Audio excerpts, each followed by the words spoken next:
Good afternoon, everyone. Thank you for coming on this lovely spring Thursday. Finally, it only took until almost April.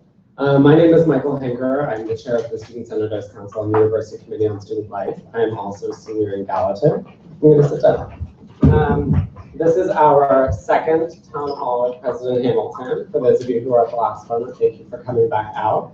So the way that today is going to work is we're going to have a panel conversation focused around the topic of the undergraduate academic experience. And so we have a few student leaders who will ask to introduce themselves in a little while. So we'll have this conversation. You all will be able to interact with us, to ask questions, to add your 2 cents in the conversation. Tracy over here will be moderating this dialogue.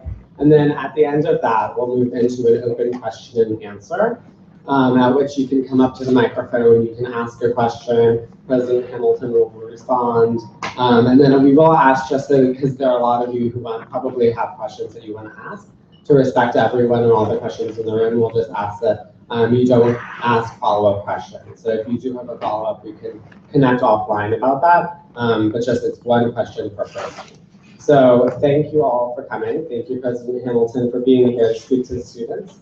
And without further ado, I'll just ask the panelists to introduce themselves and then we can get started. So, it's on. Cool. Hi, everyone. My name is Anushra. I'm a senior in global level studies, pursuing concentration in politics, rights, and development. And I also have a double minor in Latin American studies and social public policy. And I'm here representing the Academic Affairs Committee of the Student Senate. Good afternoon, everyone. My name is Jo Perez-Matos. I'm a junior over at the School of Professional Studies, where I'm studying organizational behavior and change. I serve as undergraduate student counsel for the School of Professional Studies. Jo, I'm Andrew Hamilton. In my last day of my 3rd month as president of NYU. I have a microphone. Again, I'm Michael. I'm a senior in the Gallatin School of Individualized Study, about to graduate, and then studying law and society. And we have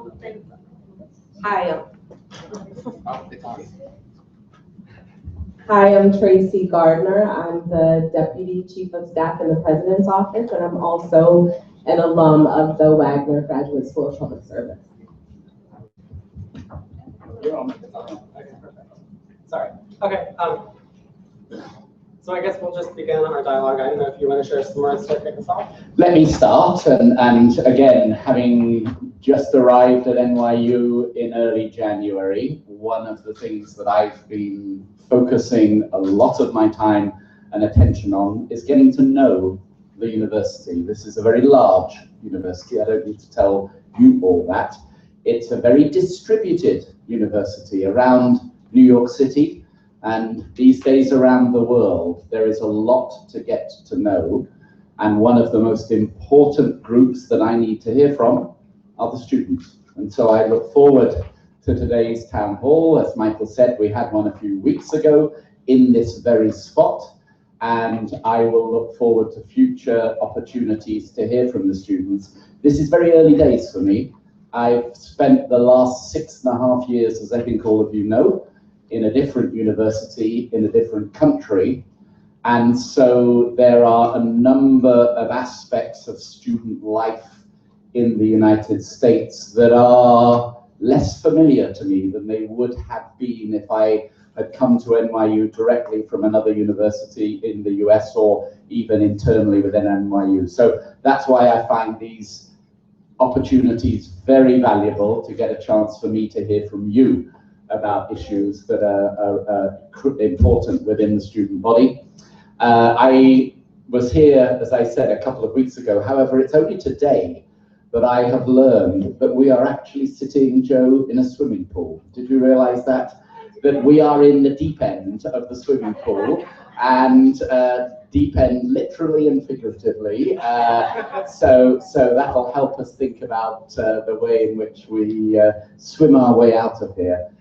But let me begin the conversation, because one of the things that brought me to NYU, one of the reasons I came from Oxford University, was because I saw in this university a very special place, a place that had made amazing progress over the last couple of decades in many, many areas. We can perhaps touch on those in our discussions in the next hour and a half. But the one area that seemed to me a very powerful impact that NYU had made was in helping to define what a college education should look like in the 21st century. And of course, I'm referring not only to the breadth and the choice that students have within the schools, within the Faculty of Arts and Sciences, within liberal studies, within the different components of NYU, but of course I'm also referring to the opportunity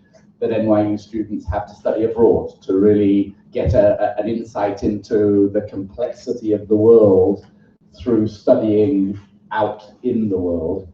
And I want to ask you and Anusha your experiences, this special characteristic of an NYU undergraduate education. Is it there? Is it real? What has your experience been? And I very much want to hear the experiences that you've had in your years as a student here, and what has worked particularly for you as you've passed through your degree program. Of course, thank you. That just really has me thinking about my journey here. I'm a community college transfer student, and one of the reasons why, and I will proudly say this every time, I chose NYU over Columbia University, because of how integrated the School of Professional Studies and the chance that it was going to give me at finishing my studies, and how I felt that even as a non-traditional student, that I could still be integrated into the NYU community. And that in itself, it said, is the opportunities that I've been able to have in leadership here. When it came to my academics, I will say this, over at the School of Professional Studies, I have not been able to study abroad. I don't, because of the requirements, the classes that I have are requirements, they're not available abroad. And we are experimenting with the online option. We have started it over at, with the hotel and tourism major. That's something that they have experimented with this year. So hopefully that will send itself to the other majors going on. But that's one thing that will be lacking from my NYU education. You know, I can't sit down when I go to interviews and I'm amongst the other students in the university, and we have conversations about, oh, I just came back from Abu Dhabi. I had this wonderful experience at Shanghai. I had a wonderful summer in New York City. I'm glad we tell you about that. And while I may be a very adventurous person and traveling on my own, I can't say that NYU gave me that chance here.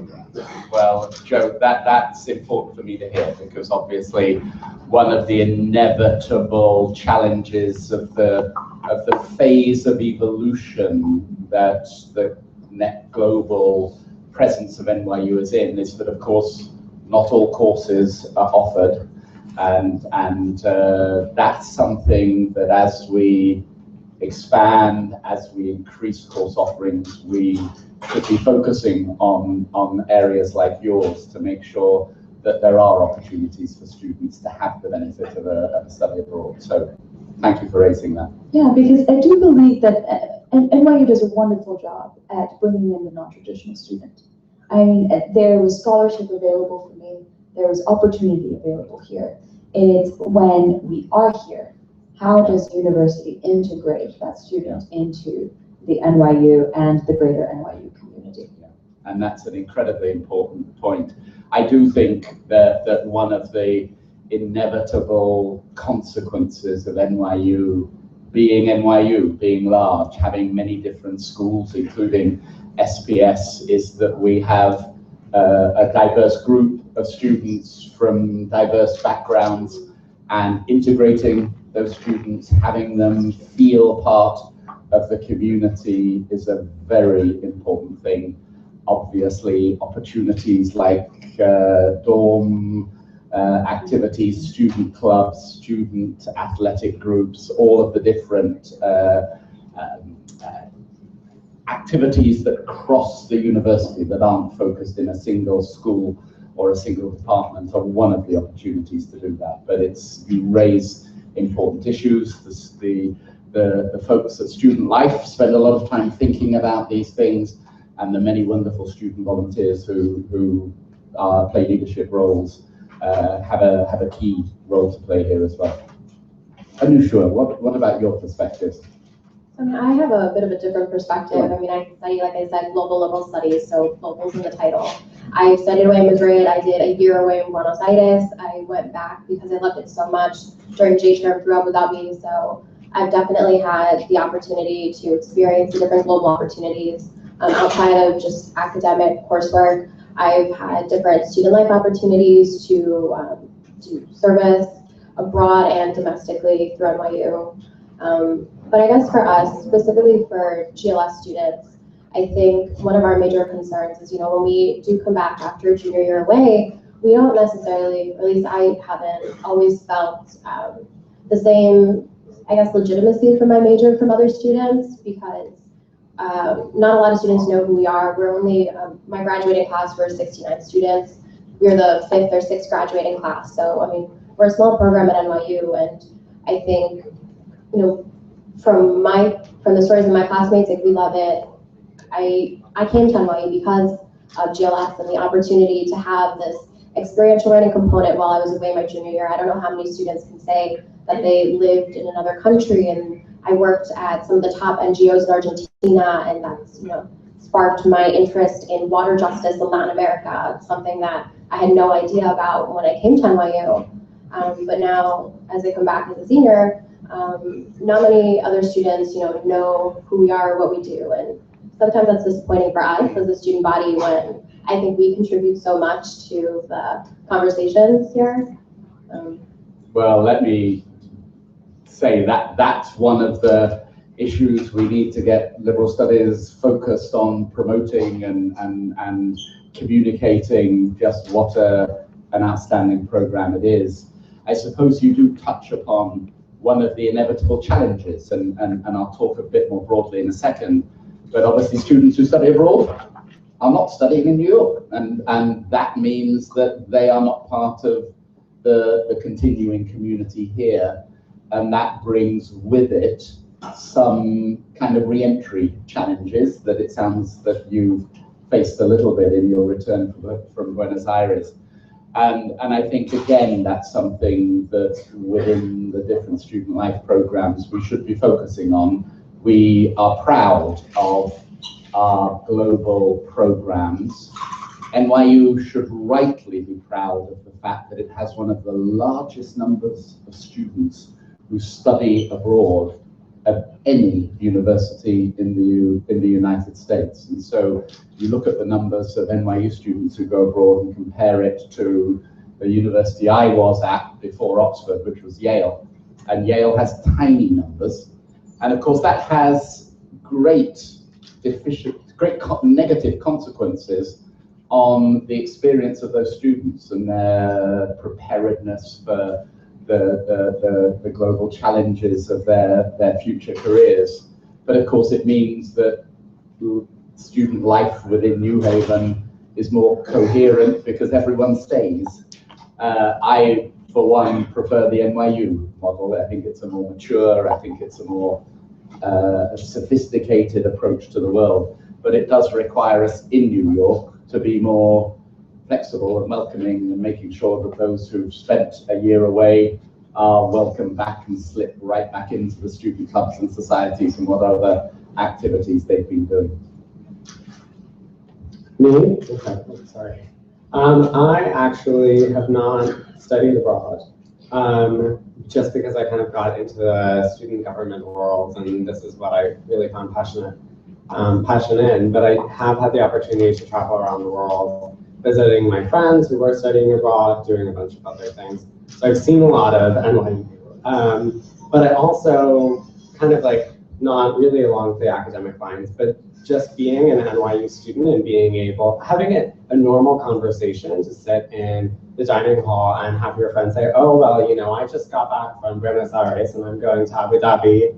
And this is where I'm spending my spring break, and I'm thinking about taking a J term here and spending my summer in this country. It's just an amazing experience because it really does contextualize what I'm learning. I'm learning law and society, so I spend a lot of time thinking about the Supreme Court and the American justice system. So being able to have such connections to people who are all over the world, whether it's our student government counterparts in Abu Dhabi and Shanghai that we connect with regularly, or friends who are just traveling around or studying.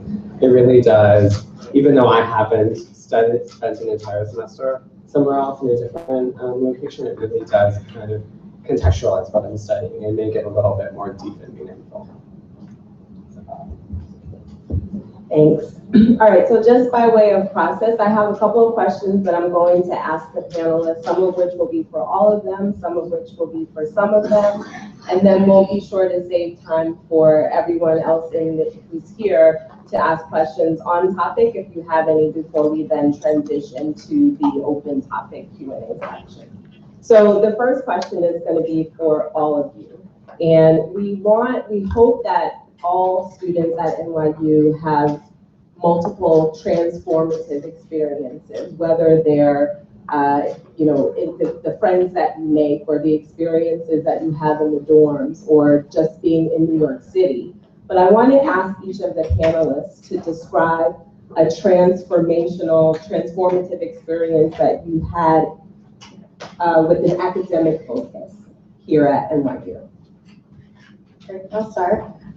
So my transformative moment, it's a bit of a student life experience as well, that then transformed to academics. But my sophomore year, I went on an alternative break trip to Udaipur, India, where we focused on water sanitation. And that was the first time I had ever really worked with the issue. And I had no idea I would find such a passion in it. So when I got back from that trip that spring, I actually changed some of my courses for that sophomore spring. And when I came back with all my public policy courses, I ended up focusing on environmental policy and learning so much about this field that I had no idea and no prior knowledge about. And then moving forward, when I knew I was studying away in Buenos Aires, I tried to see how could I fit in environmental justice. And as I mentioned before, now I'm writing my thesis about water justice and urban slums in Latin America.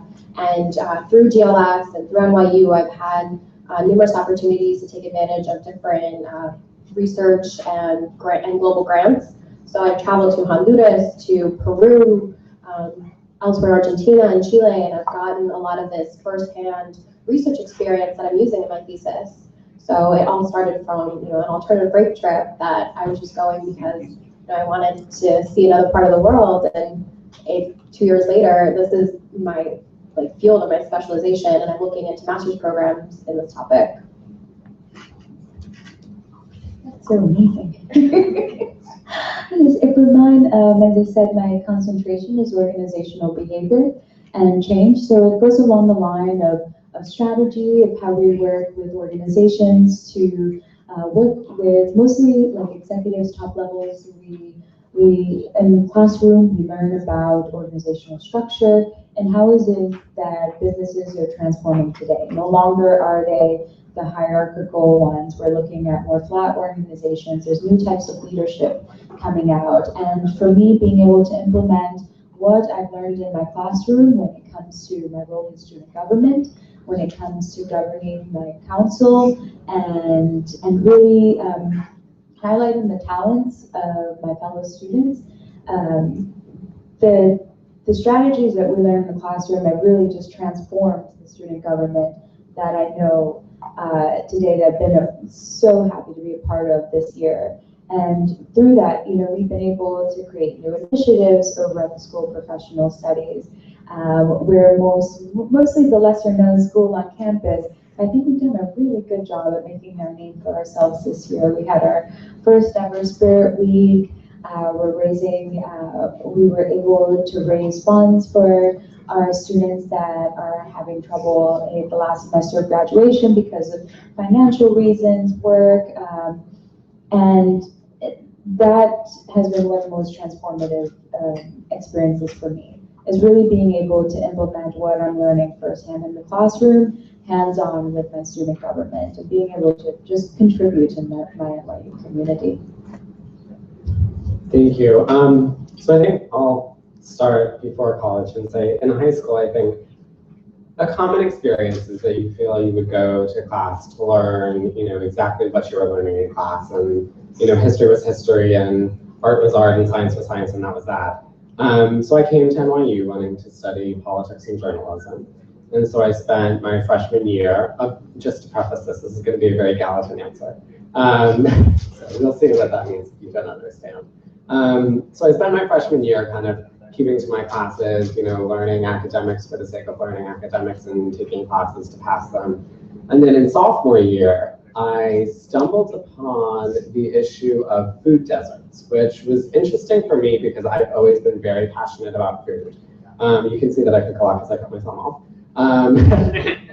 So I've been very passionate about food for my whole life. And in sophomore year, it wasn't a class at all related to food, but I ended up writing this very long research paper about food deserts. And for the next 2 or 3 semesters, I was seeking out classes that would kind of combine what I thought I was just going to study in politics and journalism with a passion of mine for food. So I learned so much about food insecurity. I learned a lot about food journalism. And I was just, that experience kind of going through all those classes, seeing that I can take my passion, something that I thought was just something I did, at home for fun, and really overlap it and combine it with what I was learning in the classroom to have this amazing interdisciplinary education. It was just very exciting for me, and it made me realize, what I'm learning doesn't have to be just for the sake of learning, and I can really apply it into what I want to do for the rest of my life.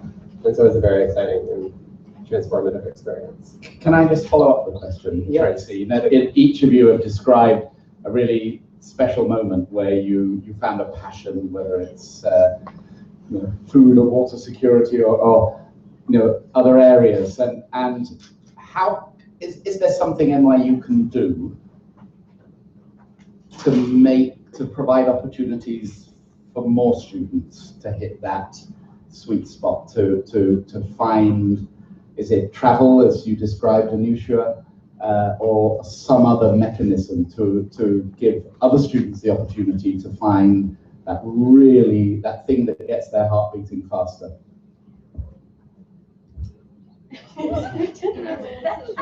I mean, for me, it was travel. I think a lot of it is with an experiential learning or a more hands-on component. Obviously, being in the classroom is important. The one thing I love about GLS is our constant dialogue and discussion, and that's very important. It helps you learn more from your peers, from your professors, but having the opportunity through all of my 4 years to also, go out into whatever city I was studying in and go and do something in addition to what I was talking about in class really helped me because you're applying it. And I think that's really what's important, not just reading about it and talking about it, but actually doing something. And like I said, for me, that was travel. But what about you? Sure. For me, I'm trying to think of.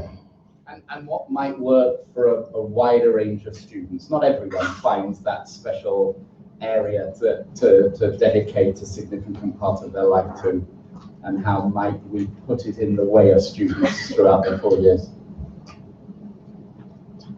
So I know for us, the internship is not a requirement. And I think it's very important in terms of, especially the professional students, because my point of view, my school is very professional oriented in terms of our students study specialization areas that they go on afterwards to find work in. And to be able to practice what it is that you are studying is extremely important, extremely. I had the chance to do it with student government. Had I had the chance or the requirement to take an internship that would put me in a place like, let's say, with consulting, that would put me in a more competitive position post-graduation. Michael? I would say it probably has to do with requirements. Because I'm in Gallatin, my requirements are very kind of, liberating. I don't have very strict classes that I have to take, and I don't have a lot of requirements, which has allowed me to take politics classes. It's allowed me to take law classes. It's allowed me to take a food journalism class, and this semester I'm taking a class called Looking Back on Growing Up. which while it may seem like it's all kind of a bit crazy and up in the air, it all has a narrative and it all kind of like flows together, and I've been able to work with my academic advisor to make sense of it. But just not having really oppressive requirements or having requirements that have a lot of flexibility within them has allowed me to take a variety of classes that I might not traditionally think of in, you know, the typical like law and society route. So I really think that it's being as open and flexible with the academic requirements, regardless of what school we're in. So in addition to the things that the university can do to allow you to have these liberating academic experiences, what are some of the challenges that you see, whether from your own perspective or, you know, Anusha, from things that you must hear from lots of students in your role as academic affairs chair? If you each had to identify one thing that was a common or salient challenge that the university should address related to the academic experience, what would that be? I can start, and I'm sure you'll touch on this. Advising. I think it's amazing in Gallatin. I think there are a few other schools that have really good advising systems. But I know that a lot of, especially the larger schools and the more standardized schools, have less hands-on and less helpful advising. And so I think that having someone who you can always turn to, I mean, I said the reason that I was able to make sense out of such a very course load was because I have a really amazing academic advisor who I connect with and who can help guide me and who can allow me to explore a bunch of different areas, but also have value to my degree and make sure that I'm not just taking, you know, 2 elective classes, 2 entry-level elective classes every semester and not getting what I need out of my degree. So I would say that's probably a really big challenge that the university is going to have to address in the coming years. This is my first semester taking an online course, and it has changed my view of, you know, traditionally I thought I was an analog student going into the classroom. And I still do. I love, you know, being the one that comes in and sits in the front and talks to my professor and has that conversation. But I do see the potentiality in the online, on the online platform for the student to still engage in that community. And the students that are in the classroom with me, wherever they are from, because they are all over the world, and we talk different experiences, and it still feels very personal. And it boggled my mind that I could still have this on that platform. And I think a way to give the NYU student, if it's the non-traditional versus the traditional student, that experience to be able to really experience NYU, it would be for us to really start moving towards that. I'm not saying all the way. I'm saying let's maybe offer the same course on the online platform and still keep the traditional in the classroom platform. But I do think that if we are looking at what you first said, President Hamilton, a 21st century university, that is going to be the way that we set ourselves apart. Joe, could I ask which course the online course is?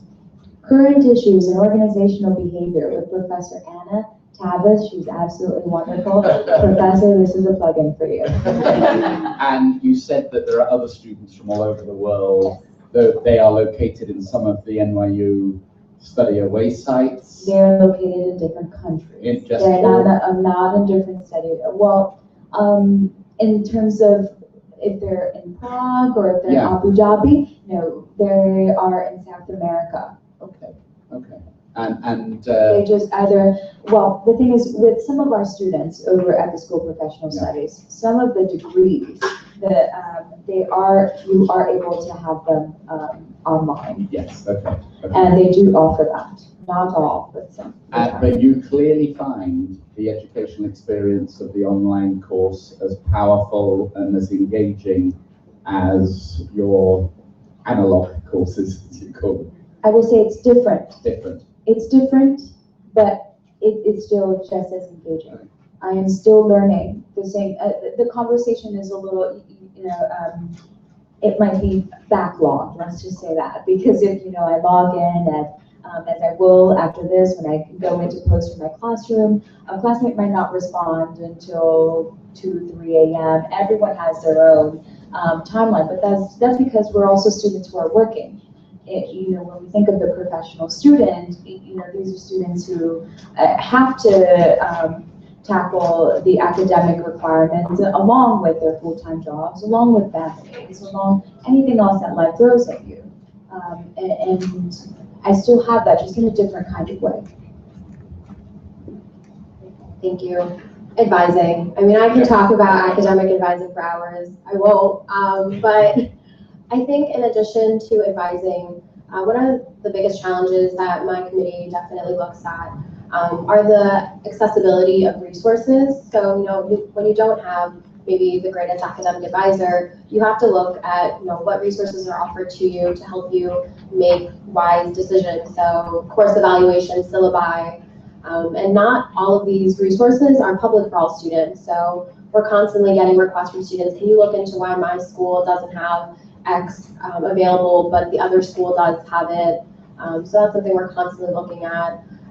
Also, I know a lot of other students on the Center's Council, they're looking at affordability, but specifically subsidization of MetroCard. So when you have academic requirements such as experiential learning, when you have clinics and different things that are not located on the square or in Brooklyn, you have to travel for them. Having that additional cost is a major challenge for students, and so that's something I know as a student senate we're looking at. And I guess the largest concern that we've been working on this year has been consistency within the GNU, but I know we touched upon this at the last town hall that was more related to global policy, but we constantly have students coming to us and saying, why did I take this class at this site and I hear it's more rigorous there than it is in New York, or maybe it's more rigorous in New York, and what can we do about that? How can we make it more fair for students? And also, as Joe mentioned before, how can I study away? How can I study abroad? What can we do to make sure that my school knows that this is something we want in our academic program that's not currently offered? So I would say these are definitely the challenges. I mean, I've been on this committee for 3 years and they just constantly come back to us. I want to give everybody else the opportunity to ask questions that are related to the academic experience. So does anyone have a question that you'd like to ask now? Or a comment, as the last 3 panelists made, on what we should be doing that we're not doing.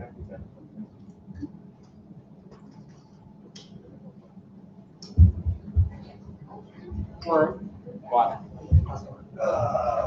Hey all, I'm Juan, for those that don't know me. So actually what did bother me about a lot of the responses is that there's a bit of lack of awareness about class discourse. So the reality is that a lot of the students who are underprivileged at this university are not able to follow their dreams or follow their passions because they're broke. So this kind of like goes into affordability at NYU, because if you don't have money and you don't have financial security, and you're worried about having to pay a $500,000 like interest loan by the time you're 50, 40, whatever, you're not concerned about what your passions are. You don't have the privilege to be like, oh, I like this particular niche topic, so I'm gonna follow it until the end of the earth. Like, you don't have that privilege at all. I have a lot of friends who aren't involved in student organizations, aren't involved in what they actually want to study because their parents are concerned about like being out of poverty. They're first generation, there's a lot of first generation college students on campus that are worried about trying to get out of where their current life situation is.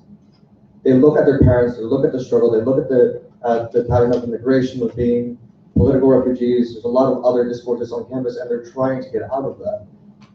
So honestly, like and then we're talking about academic life, but that intersects with our actual student experience.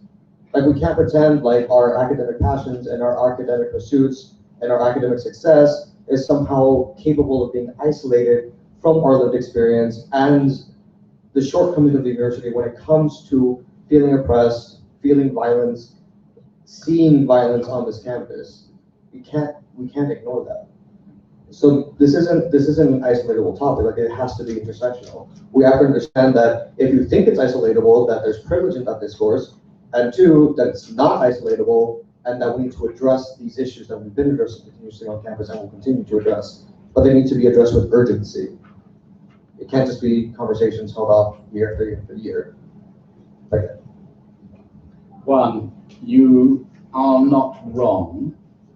The purpose of the university, the principal purpose of the university, is to provide education, an excellent education with all of the attendant elements of student opportunities and student experiences. That's the principal purpose. Then, of course, add on to that the research mission of the university as well. We have a deep concern and knowledge for the wider ills of society, and we must have that concern and knowledge.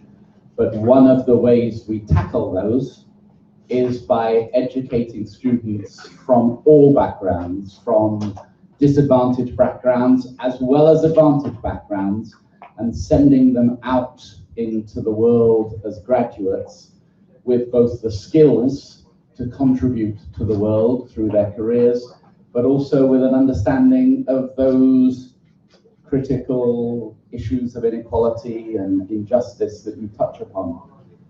What I do think we have to be careful, though, sometimes, is to not overly confuse the mission.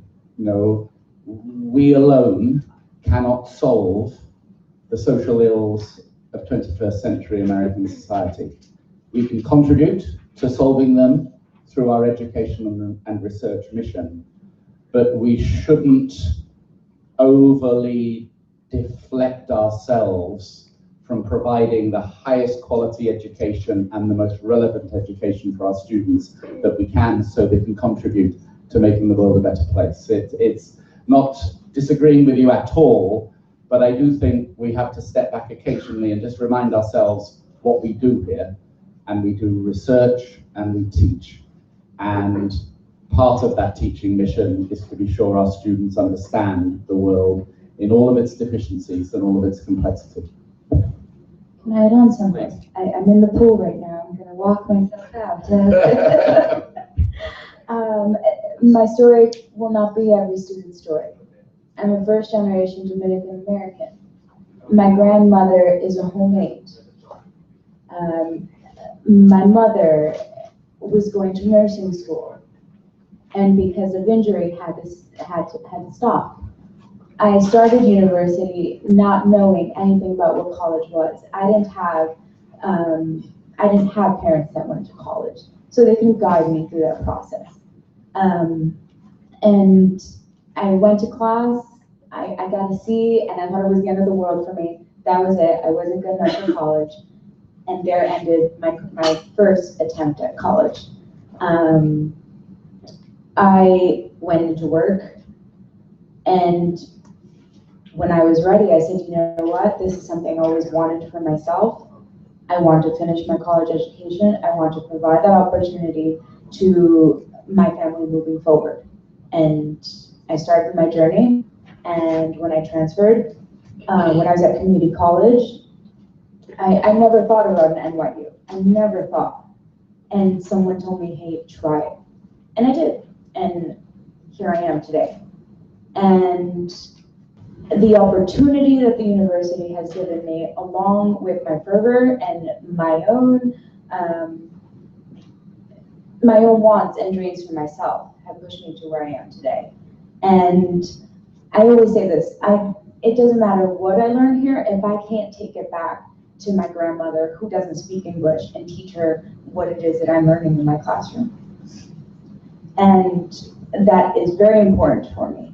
Coming out as a junior, going into my senior year, having an offer from one of the top 4 consulting firms in the world, and knowing that once I leave here, even though when I go into that consulting firm, I'm the only Latina, you know what?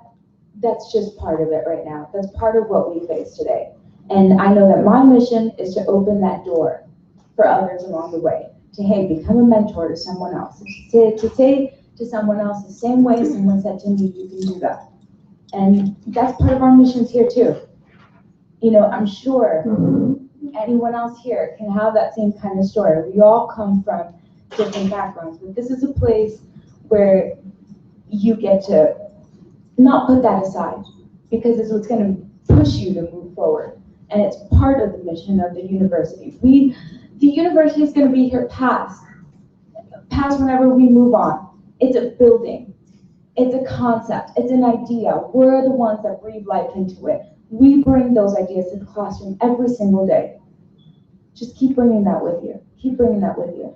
Because that's how we're going to push this forward. That's how we're going to change this.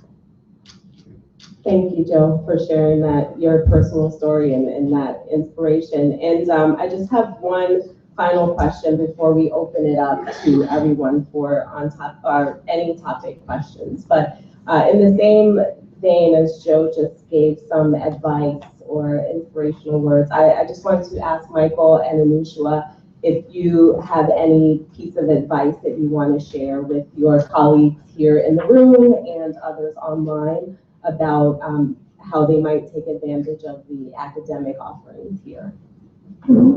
So this is actually the second time I've gotten this question today. I was stopped by an admissions tour led by my friend. So NYU, and this is actually some advice that I shared with the freshmen incoming. NYU has the potential to completely change your path, to open any single door, or no, I'll change that. It will allow you to open any door that you want to allow around the world. And it's not going to open up for you. The university will not guide you down the path. It will not hold your hand. I think that's kind of what it makes it great. You know, it's not an incredibly easy university to get by. I mean, we've heard a lot about that. It's tough to be an NYU student. But I think that appreciating how tough it is to get through your education, and whatever that means for you, you know, whatever your path looks like, I think getting through and having all of these doors opened all around the world is an amazing opportunity. And just saying that you lived in New York City for 4 years as soon as you left high school is kind of impressive on its own. But being able to travel around the world, learn from people who are completely different than you, learn from people who are learning all around the world, it's amazing. And I just, it's my hopefully inspirational message. Thank you. So I guess mine's similar, but for me, I think it's just honestly asking for help. There are so many opportunities here that we're constantly talking about that, I mean, it's easy to feel weighed down by them, and then sometimes even feel overwhelmed of, I see all these students doing this and that, and, I'm not doing it, should I be doing that? And as I mentioned, I mean, I'm in such a small program, so when you have, you just feel this competitive vibe sometimes, but I think being okay with knowing that, you can't do everything that everyone else is doing, and reaching out. I mean, my academic advisor is one of my favorite people at NYU, just hands down. I'm constantly in her office with an appointment, without an appointment, just asking her Leah, what am I supposed to be doing? Or can you help me? Should I go for this, go for that? And she's been my constant support. So reaching out, asking for help, and really working to find your community here, whether that's with other students, with administrators, just constantly having a support network, especially in an institution as large as this, is really important. And, my network, I'm lucky that I have people in Buenos Aires even that are constantly hey, if you ever want to come back here, we have things for you to do. But it's up to you to, form those relationships. So just go out there, I guess, is my advice. All right, well, thank you very much for sharing both the positive aspects and the aspects that we still need to work on. And this is just the beginning of many conversations. So thank you very much. And I'm now going to... Let me say the panel members have been unbelievably eloquent about both the challenges that we have at NYU, but also the opportunities. So thank you.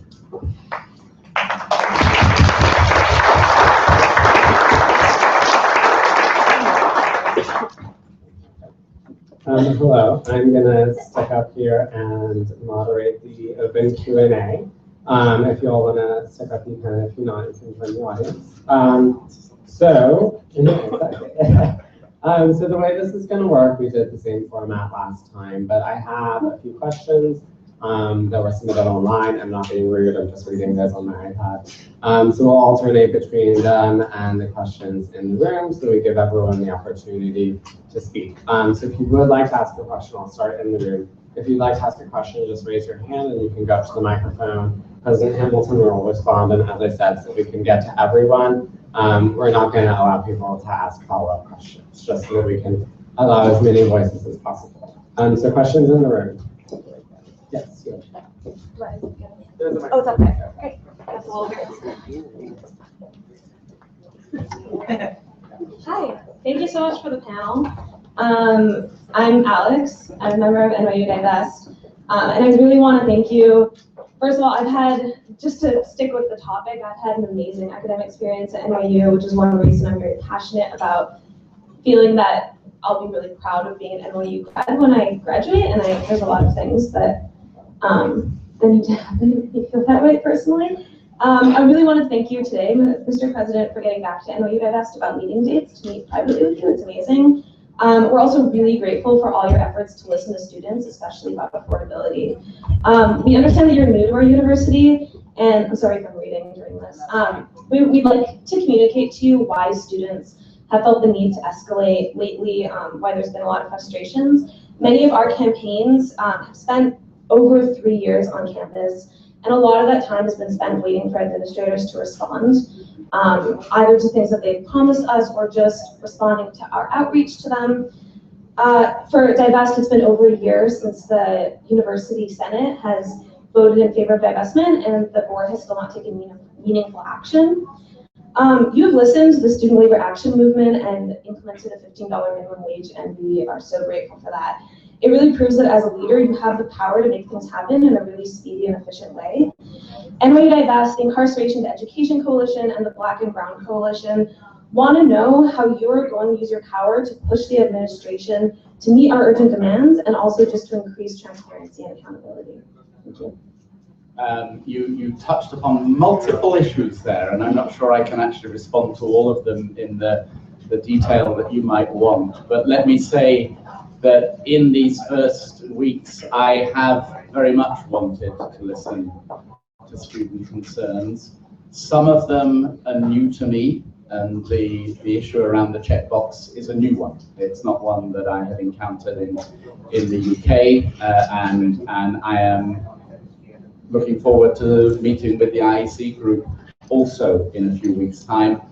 The issue around affordability is one that also, in an American context, is one that I hopefully have been able to bring some focus at NYU. We've got some short-term announcements that we've made and some longer-term strategies throughout the academic landscape of the university to look at affordability. And of course, one very important part of that is the opportunities for students to work.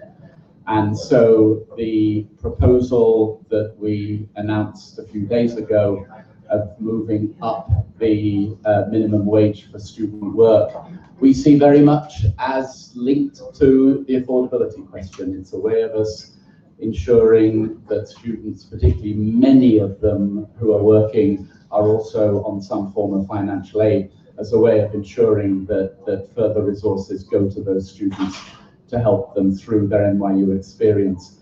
I will say the divest issue is not a new one to me. It is in the NYU context, and obviously in these first few months I've wanted to understand the financial structures within NYU and in the endowment, which I'm still in the process of doing. As you know, and we had a conversation with one of your colleagues at the last town hall meeting, it was discussed at the last board meeting, which was just a few weeks after I arrived. It will be discussed again at the next board meeting. I can talk a little bit about the way it unfolded in Oxford. You almost certainly know that already, having gone online to do your due diligence on me. We had a student group and a faculty, student and faculty and staff group who considered issues of socially responsible investing. And many issues came in front of that group, arms manufacturing, many years ago, Sudan and other questions, and divestment came in front of that group. And their recommendation, the student and faculty group, was that in fact there were some forms of fossil fuel that really we should not seek to invest in, and those included thermal coal and oil sands. As it happened, Oxford had no investments in coal or oil sands. But that committee recommended that we engage with the top 200 oil and gas companies, that we use the position of the university to engage in a conversation and to be part of those who seek a collaborative solution to the very, very real and very pressing issues around climate change and around reducing carbon dioxide emissions. I can only tell you about Oxford because that's a different setting, and that was the decision of the group in Oxford. At the moment, I don't know what the decision of the board will be. For me, there are aspects of the last few years at NYU that have been very encouraging. I'm very pleased to see that usage of electricity has dropped 40% in the last few years at NYU. I'm very pleased to see that carbon dioxide emissions have reduced by 30% over the last few years at NYU. The importance of this issue is one that we all, as a community, have a role in our behavior, in the way we use energy. These are all important ways in which we can, through our actions and also through our research and the research that goes on in different forms of alternative energy, the research that goes on in carbon dioxide capture. These are approaches that universities, I come back to one's question of our fundamental mission of teaching and research, we can help contribute to the solution of very pressing issues in the world, and there are few more pressing than climate change. Thank you. I'm going to go to an online question, which is, what steps are the university taking to increase the value of my degree at graduation? Could you repeat the question, please? Yes. I didn't write that, I promise. What steps are the university, sorry, is that correct? Yeah, what steps are the university taking, or is the university taking, to increase the value of my degree at graduation? To increase the value of your degree at graduation. Well, I hope that you, Mr. or Ms. Questioner, will be the means by which the value of your education, of your degree is increased. No, NYU seeks to provide an outstanding education. We have heard a discussion of the strengths and some of the weaknesses of NYU's current education this afternoon.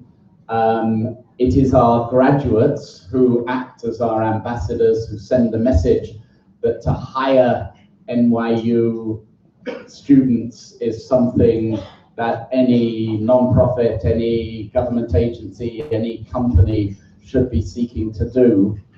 However, having said that, let me say that actually I would argue that that is the wrong question to ask. That actually study at a university is about much more than monetary value that might come from a particular job or a career. That's important, but it's about those critical years, often in your early 20s, when you engage with a subject to a depth and a rigor that both trains you to think and to be adaptable in an ever-changing world. But I would hope provides you with a broad engagement with the cultural and intellectual riches that the world offers. And so I would hope that not all students, or at least not all the time, focus on the monetary impact of their degree, but actually the incredible contribution it makes to their intellectual development. Thank you. Are there any questions in the room? You had your hand up. Yes. I think, the live stream.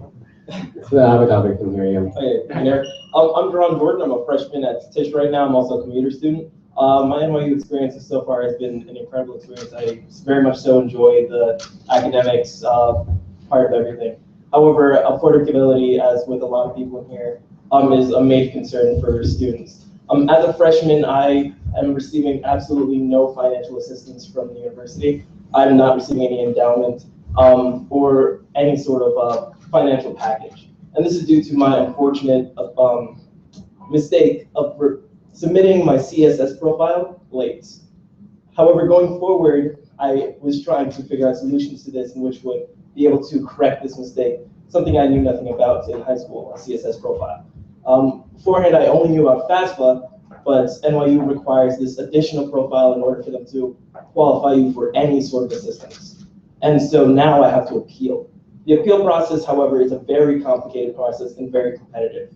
And on top of that, you only receive about $2,000 at most in assistance on top of whatever financial aid package you were already receiving. Myself receiving none.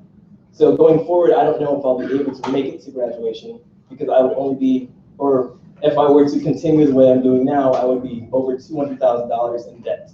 So I'm wondering what steps you guys are making in order to make students who are moving forward be able to continue education or to afford their education rather than just incoming freshmen having that opportunity. Because as well, freshmen are the only ones considered for financial aid packages. Sophomores, juniors, and seniors are not considered for financial aid packages or any changes unless they appeal, which is already very competitive. Let me, I won't respond to your case particularly because it's not appropriate in a public setting that we discuss any single student's situation. However, I would encourage you, and I'll look at Mark Weiss behind, to talk to Mark afterwards to explore what opportunities you have to rectify the situation that you described. But let me respond in more general terms. And again, it's been touched upon by a couple of people already this afternoon. No, there is no question that one of the most important issues facing NYU in the second decade of the 21st century is affordability for our students. It's something I realized very quickly after arriving, and you will have seen a number of steps, modest, I admit. I wish they could be more. I'll come on to that in a second, but we will be freezing room and board costs next year. We will be keeping tuition increases to the lowest level in more than 20 years. The consequence will be indeed an increase next year, but it'll be 2.0%. That is far lower than any of our other peer institutions. And so I'm pleased that NYU is beginning to take these early steps to tackle this issue. We need to take some longer term ones. And a steering group has been set up that involves students, involves staff, involves faculty to explore what strategies we might take to offering students a lower cost pathway through their undergraduate education. There's a website up and running which is seeking suggestions, seeking recommendations from the community. Can I click my fingers and say that tomorrow tuition will be half what it is today? I can't. I wish I could, but I can't. This is a university that is dependent upon tuition to offer the education that we offer.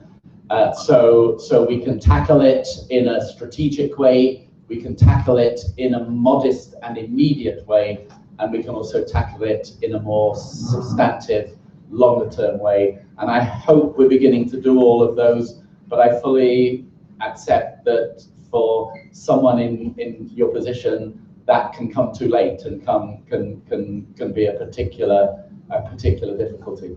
Thank you. Okay. Moving on to an online question. What will you do to address sexual harassment and abuse of students at NYU?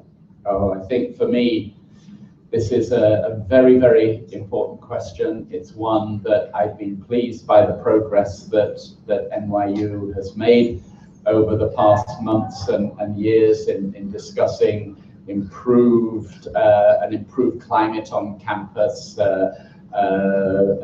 mechanisms for education of freshmen arriving, about appropriate behavior, appropriate actions.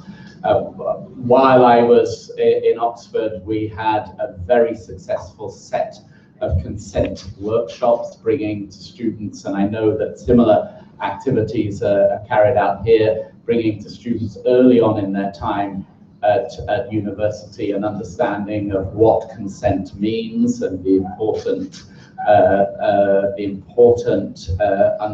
learning that students arriving in this community must go through in order to recognize that this is a community with a zero tolerance for sexual assault and sexual harassment.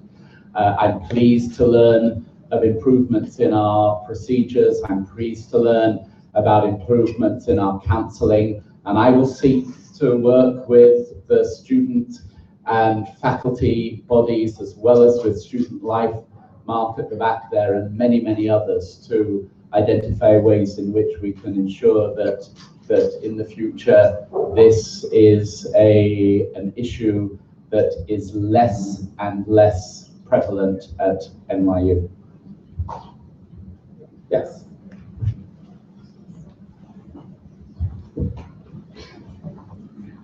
Hi, my name is Alexa. I'm a part of the Incarceration to Education Coalition. We and Divest and BBC would all like to know why you wouldn't meet with us publicly on Friday when we occupied Kimmel, and also why you will not publicly meet with us in the future.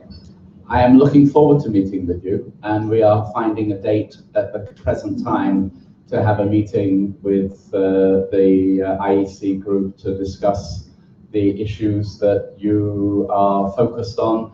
I'm very pleased, quite frankly, you're asking those questions, because I am someone who believes in responding to evidence, and I look forward to hearing the issues you want to bring forward, the points that you feel are relevant in the debate around the checkbox. I'm pleased that we have begun conversations and research with the Common App to establish precisely what the impact of the checkbox is, if it is an impact at all. And I look for evidence and for an understanding before we make or recommend any policy changes. So I look forward to meeting you in the next few weeks. Right, but my question was, why won't you meet with us publicly? Well, it seems to me that this is an issue that would be appropriate for me to hear from you and to have the details of your case. We are in a public setting now. You are making your case. I prefer in an academic and a collegial setting of the sort that is NYU to meet with you in a more specific and focused way. And I look forward to that, but you are in a public setting now and you're meeting with me, so I'm not quite sure what your concern is.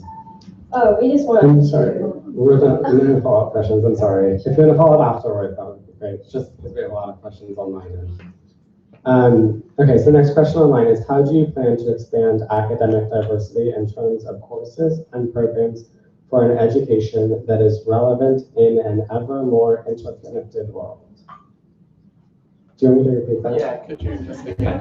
Actually, sorry, I'm going to go to a different one that until I can wrap my head around. I wasn't trying to avoid the question. It was just a slightly involved one. Okay, yeah, it is. It's a complicated sentence. How do you plan to expand academic diversity in terms of courses and programs for an education that is relevant in an ever more interconnected world?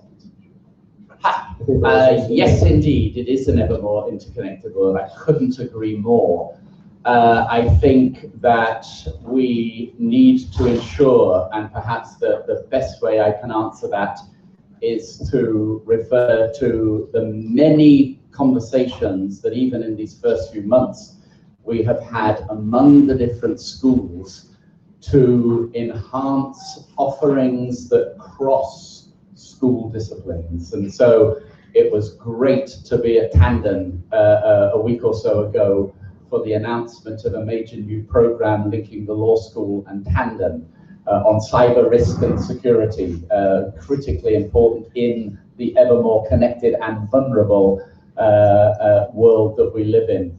I'm very pleased to know that many connections take place, for example, between Tandon and Tish. We had a question from Tish a second ago around issues like interactive media and games design. To me, we are on a good trajectory. However, that trajectory can be improved by ensuring that cross-disciplinary courses, cross-disciplinary offerings are encouraged by schools, the different schools, whether it be FAS, whether it be engineering, whether it be law, business, the arts, whatever, that those offerings are encouraged and new courses then developed. Thank you. Are there, you've had your hand up for a while in the back. Orange.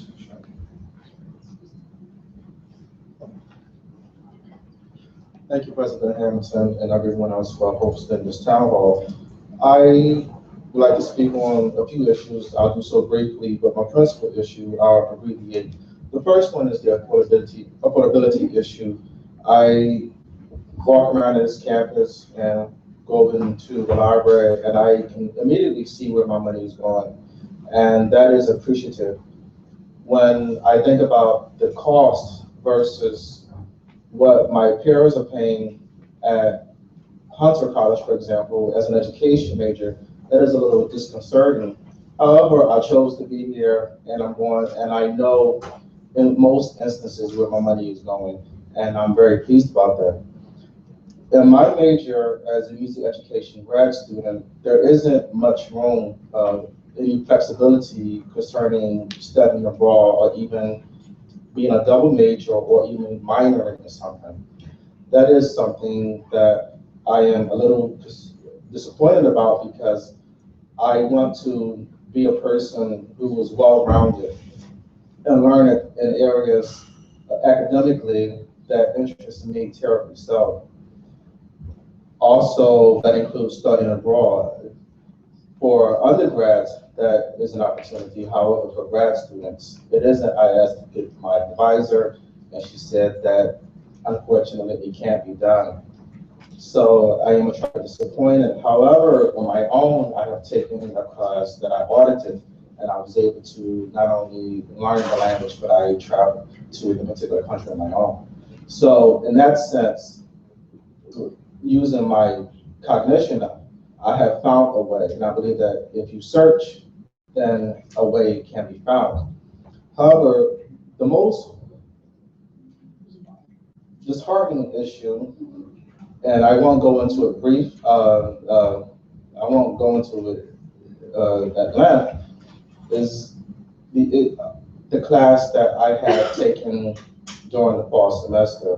I got an incomplete in the class because as a student teacher, I had to be at the school past the final period. In December, I completed the class the first week or two in January.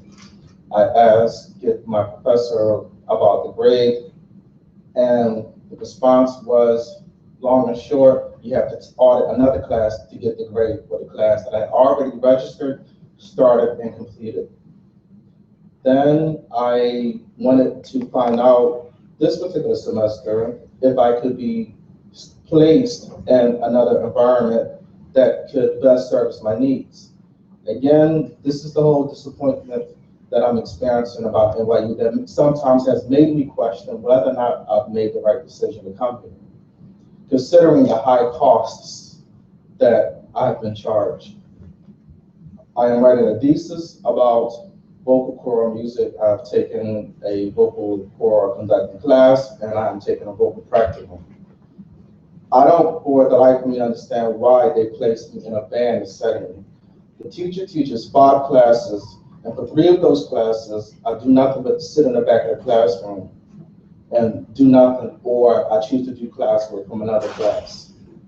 I don't understand, why did I pay almost $4,500 for a class and I'm not doing anything, I'm not gaining anything from it? Not only did I contact the student teacher advisor, but my cooperating teacher at the school has sent emails to the dean, and they have not responded.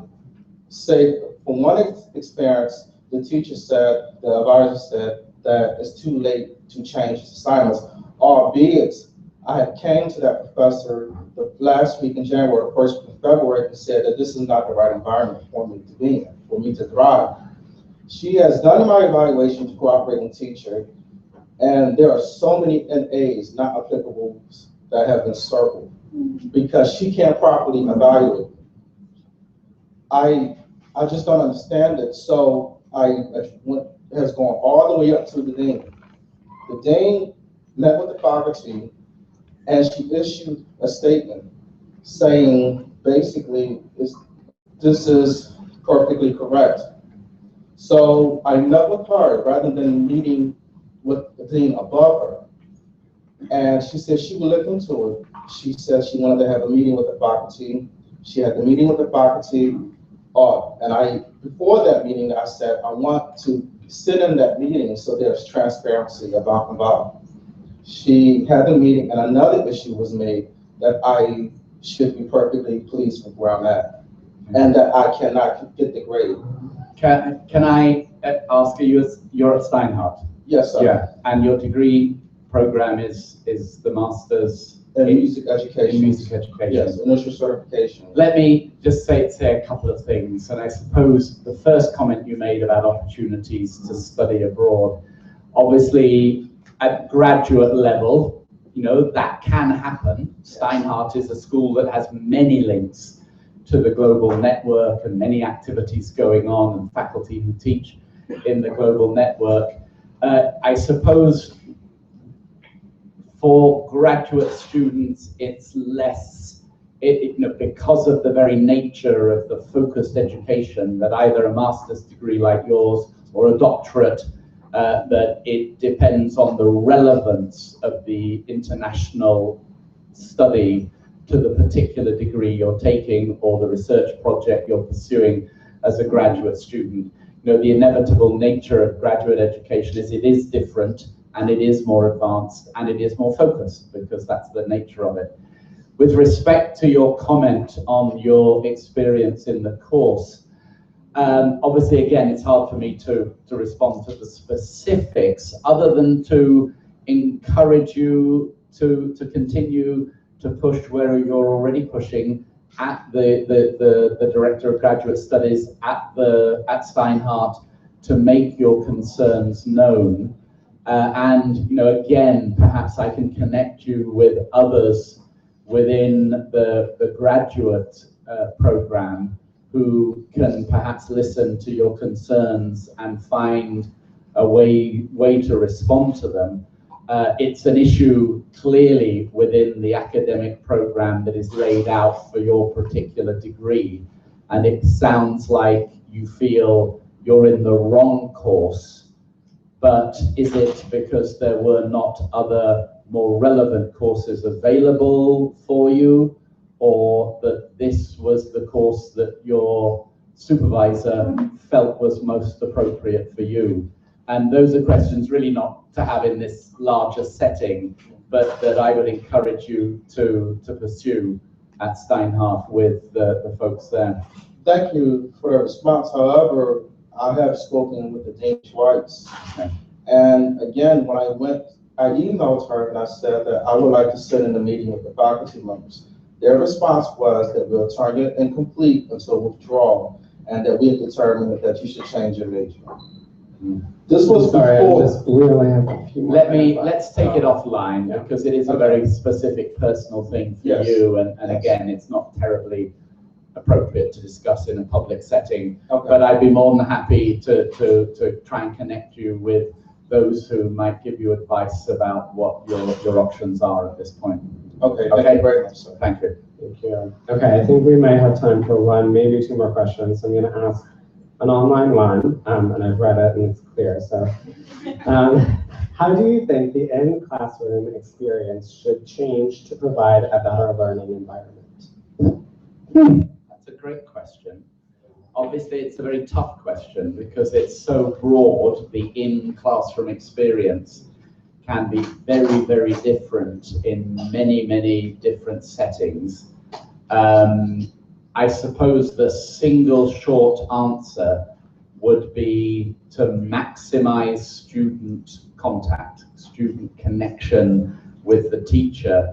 And I was very struck by Jo, her comment, oh, there she is, at the, towards the back there, Jo's comment about her experience with the online course, because one of the powerful arguments about online courses is that they allow you to take much of the role of the classroom experience and take it out of the classroom, which allows you then potentially to use the classroom time for a much more focused personal interaction with the teacher, where the material has already been presented through online mechanisms, and thus debate or discussion or tackling of problem sets among groups of students, depending upon the subject, can begin to play a bigger role. So it's a hard question to answer because it is so different and varied among different subjects.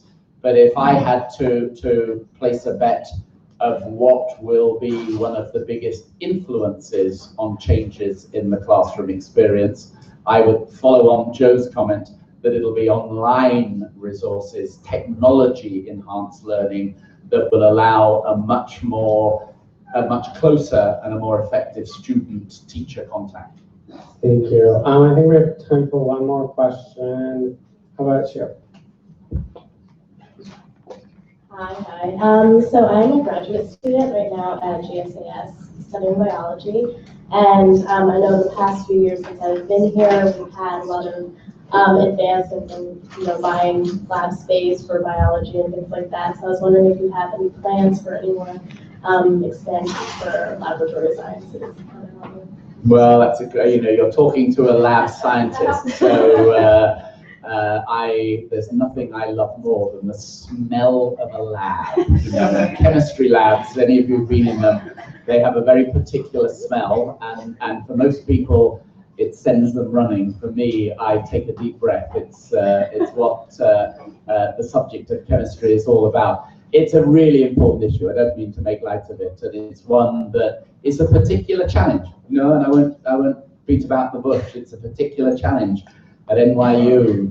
One of how can I put this?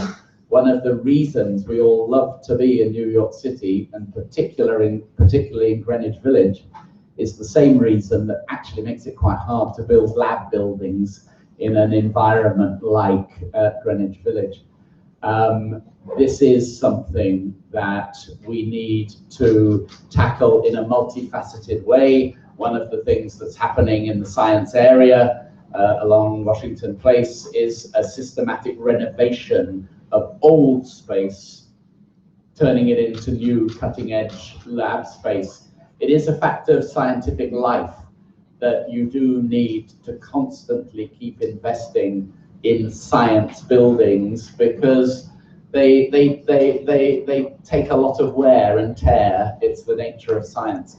NYU has made great progress. I look forward to playing my part in helping expand the amount of lab space. Of course, one of the beauties of the modern NYU is that we have new lab space going up in the health corridor. There's an incredibly exciting new research building that's heading towards completion in cell biology and molecular biology and biomedical research will take place. And of course, the other great expansion of lab space and scientific space will be in Brooklyn.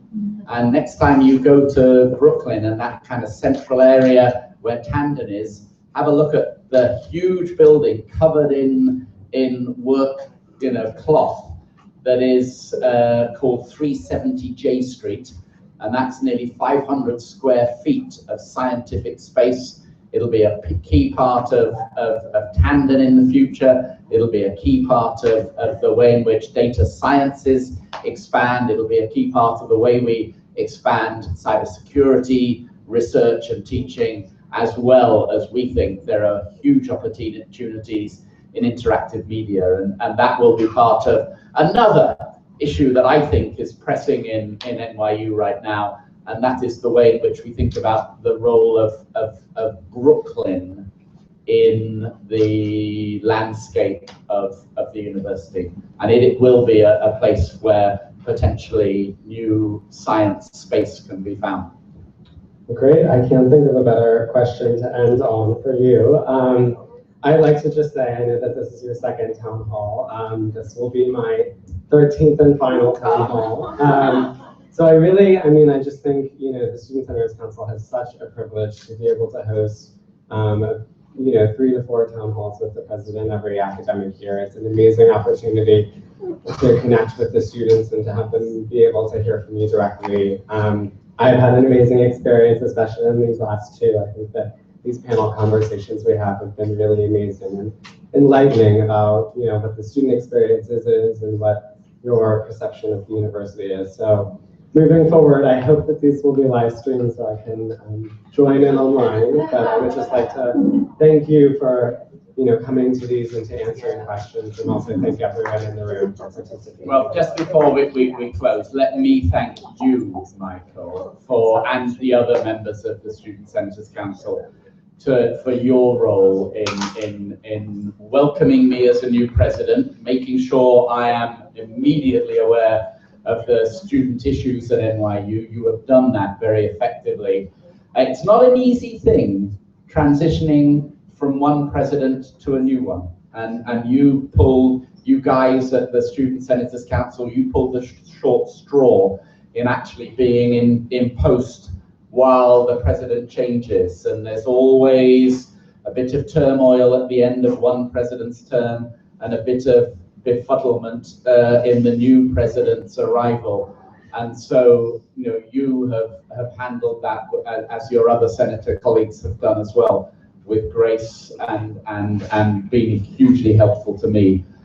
So let me thank you for that. And let me thank you also for the tea and cucumber sandwiches. This was a very British touch.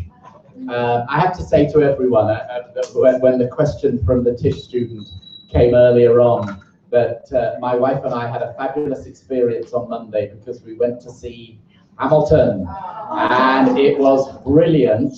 And we were given a huge privilege of going backstage afterwards, and we met. It wasn't Lin-Manuel Miranda, it was 2 of them share the role. It was a guy called Javier Munoz, and he was brilliant, fabulous. We met him afterwards. I introduced myself as A.